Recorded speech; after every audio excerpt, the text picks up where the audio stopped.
Hello everybody, this is the Harbinger, the beard is gone, but we are back with more Wingspan. This is the Wingspan, the Steam edition, and this is my opening hand. Ooh, Chihuahuan Raven, we love that, we love to see that every time.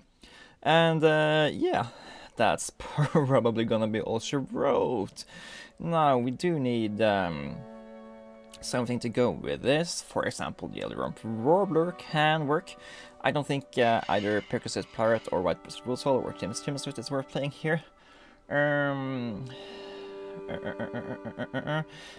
Warbler is a bird for the last rounding goal. So these two together all gets us on the board for the rounding goal. So they're great. They are enough food for. They're enough food so we can get the Chihuahuan Raven going, and yeah, that's just awesome. Only thing that can make us change our mind about this is if there's something more interesting in the bird tray, and I don't think it is. Now, there's something to be said for picking up something that can be placed in the wetlands here, but taking the Swift instead of the Warbler means that we have to have. Get 5 food before we can get this thing online, and if we take 2 birds, we'll only be getting 4 food altogether. So this gets online without us having to enter the forest. Now, there's something to be said about taking the Yellow Warbler, Chimney Swift, and Chihuahuan Raven, and we can play the Warbler first. Then we can take food from the forest there and cycle the Swift, or cycle anything for that matter, so we can get a point, get 2 more food, and we can then also dunk some nectar into habitats. But there's nothing here I want to pick up for that Swift. Maybe Northern Kiwi, dependent on what we have as a rounding goal here, but we have Rhododendron list, so that is a no-brainer. Yeah, I think this is fine. We're going to lay some eggs, so we can afford to spend the egg to draw a second bird on our first wetlands action here. So let's take food for these birds, and yeah, be happy about where we are going into this game.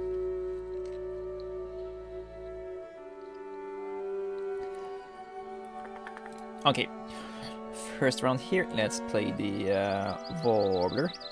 Now there is pretty much nothing that can let me want to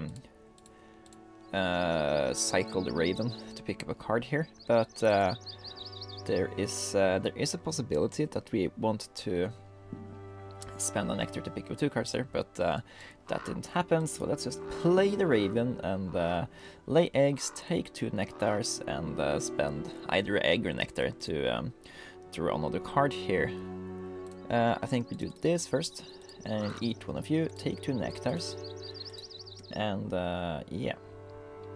Now we are off to the races. We don't care about either of the birds laying around here, so let's, I think we spend a nectar here to take 2 more birds. And yeah, both of those birds are trash. That's a shame. We really just have to do the same thing again. Okay, California quail can be decently good for us. It will let us lay additional eggs here that we can eat to the Raven. So the main drawback of a Raven in Oceania is that column 2 is easier to get to in all of the habitats, and the grasslands are nerfed, so we need extra points for the grasslands to make it pop like it does in vanilla. But California quail is one of those birds that can help us do that. Now, only question is, do we want to lay 1 egg to gain 2 food, or do we want to cycle a card and get 2 food? I think we want to cycle a card and get 2 food, since we already have the egg we need. So let's do this and take 2 nectars here, cycle the white button swallow, and pick up Western Tanger. It's a 6-pointer. It gives 1 more tick for the food cost on your birds. Yeah, I think we'll do the same thinking here. Let's cycle something to pick up the wood stork. Wood stork is a pretty decent bird for us, so no, we are doing the forest. So we're taking a third nectar. We can only spend 3 of them, so we don't care about what the last one is. And let's take rodent, as we want to play the wood stork pretty soon here, and cycle the black-necked stealth and pick up the wood stork. Wood stork gives us another bonus card, is a relentless trigger, so it's at least 8 points for us, and we can even make it even better. Now let's play California quail, and now we are going to lay 2 eggs every turn and get 2 food every activation, and with the opportunity to translate 1 more food into a third egg here. Okay, that's what we get after eating an egg here. Okay, Great Egret, American Kestrel, both are 2 great cards for us. I think I'm gonna go back on that. Kestrel is usually great when you have a relentless, but we want birds that can generate us points in the grasslands there. Kestrel can do that, but it's really bad at it, since you are dependent on the dice in the bird feeder to maybe get a point here. Great Egret is an awesome card for us, so I really want that. Only question is, do I value it over Cassin's Finch or the Tanger? I think we do value it over the Tanger. We can take 2... We can't take 2 fish here and pick it up, but we can take 2 food and pick up the card by cycling the Tanger here. So I think that's a better thing than to only pick up 1 card here. So that's my decision. Now we have a pretty straightforward plan. We're gonna play Great Egret into wood stork, and that will be 8 points plus 9 points, 17 points minus some eggs. And yeah, gain another bonus card, so we can work towards that. You already have the food needed for the wood stork here, so we also need to pick up 2 more fish and 1 more rodent or some nectars. Now let's do this. Lay an egg, eat that egg, and take 2 nectars. And after we do this, we can also draw cards from here without having to overpay by a lot. Okay, let's do this 1 more time. Maybe we should even prioritize laying eggs into the raven here because of the rolling gold of next turn, and take the 4th and 5th nectar here. And with these, let's play the Great Egret and the wood stork. And yeah, eat an egg from the yellow robber. And let's see here, consecutive forest birds. I guess we are on the road to that. However, falconer is such a good combo with the rhododentalist that I think we should prioritize that. And then the American Kestrel actually comes up to a 9 pointer, and it's gonna be really hard to ignore that. So let's take it, and let's also cycle egg here.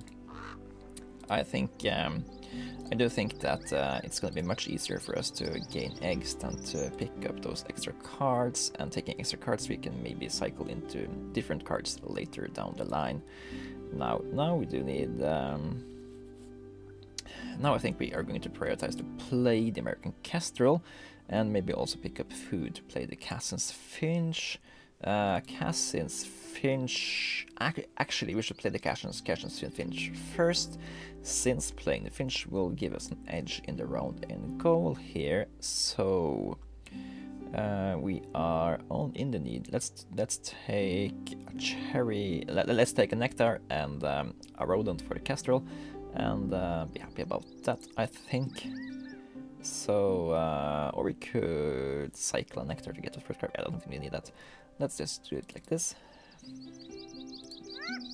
Lay that egg, eat that egg, take 1 of these and 1 of that. And now we play the Cassin's Finch, unless the opponent has bolstered their habitats. They hadn't. That means this will steal the round and goal. And yeah, we're gonna be happy about doing that. And I guess So this can be a 7-pointer if we get 4 more of these birds. I don't think we are gonna prioritize that. This one is already a 4-pointer, can get 6-pointer if we just try to pick up one more color to put into the forest here. So there are plenty of good opportunities to do that. So let's take that one. Okay. Now, neither of these are particularly interesting to me. I do rather not want the opponents to have the American avocado here, so maybe we should try to draw another card here. Could just take food for the Castrol, cycle a card to pick up the Advocate, and that way do it like that. I like that idea. Let's take Waterbury and whatchamacallit, Nectar over there, and then we steal the American Advocate, so the opponent can't get eggs every time I lay eggs. And now we play the Kestrel, and let's eat that egg, and now we need to put some eggs into the Chihuahuan Raven here, and the Woodstark and the Great Egret. Plenty of reasons to lay eggs here. Well, the question is, how far do we want to go? We are already in the lead. What can our opponent do? Opponent has no room for extra eggs, so we are already winning as it is now.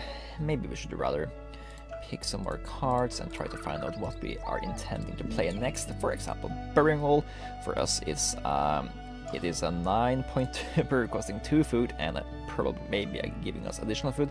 Laughing Cookaboo is a 1 cost that is worth 5 points for us. Can be played anywhere for 1 food. Awesome, awesome to maybe sneak up on the extra dice tray here. I think we are prioritizing working towards Burying Hole here, doing it with the Raven here. Yeah, get up here, lay 3 eggs every time. Seems like a good plan. We could, of course, play the Cookaboo first.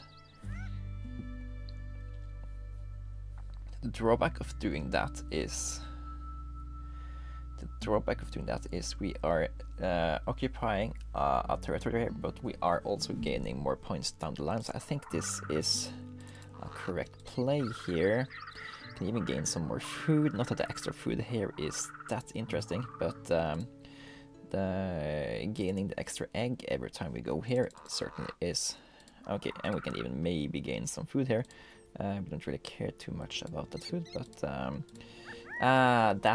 yeah, it screws over the Kestrel. That's a bad oversight. It's too late to deal with now, but should maybe have paid attention to that. Also, the way we work this plan now kinda leads us into screwing ourselves over in the egg department, but let's see. We can also alternatively we could just lay eggs again, and we could then we are losing 1 nectar. Yeah, let's play the Burying Hole. It's a 9-pointer.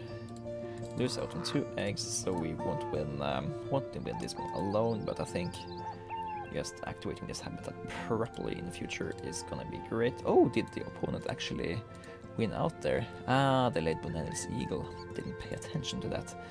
They have just a ridiculously low habitat fulfillment here, so I don't really feel threatened now. Black-shouldered kite could have been great if we still had space for it, which we don't. Instead, we are going to play eggs into these birds, and yeah, maybe that's the only thing we're going to do. Lay 4 eggs, maybe get a point, ignore this guy. Get a point, don't eat food. Yeah, that doesn't seem that fun. We are getting 5 points every turn. How are we doing for points now? 90 points. 90 points are good. So we have a plan here that can give us 115 points if we activate it. So only question is, do we win out on doing something else instead? Pulling cards here is risky because we don't know what we get. We can take food here and tuck a card. Neither of the things that are available here will guarantee us to get more points than we are currently looking at. Maybe just taking these eggs is what's correct here. It seems boring, but sometimes the correct plays are boring. Reroll that, ignore, roll that, lay eggs, and ignore. And we can pay attention to whatever is in the bird tray here in case it evolves. But yeah, so far I think this is the correct play here. Skip that. No, don't skip that. We are re-rolling and we get another point here. Yeah, this certainly feels like what we are supposed to do here. And yeah, we don't need extra food. If it comes up something we want here, we can take 2 food and cycle a card for it. So then we can take the food we need. So yeah, don't need to eat any food here. And yeah, let's just lay eggs and try to roll some dice. It's not the most glamorous last rounds we've ever had, but I guess it's some kind of nostalgia to it to do the good old vanilla end of game, just lay eggs the last 5 rounds here. And yeah, I think that's the solution here. Reroll, thank you. Skip, roll, again skip.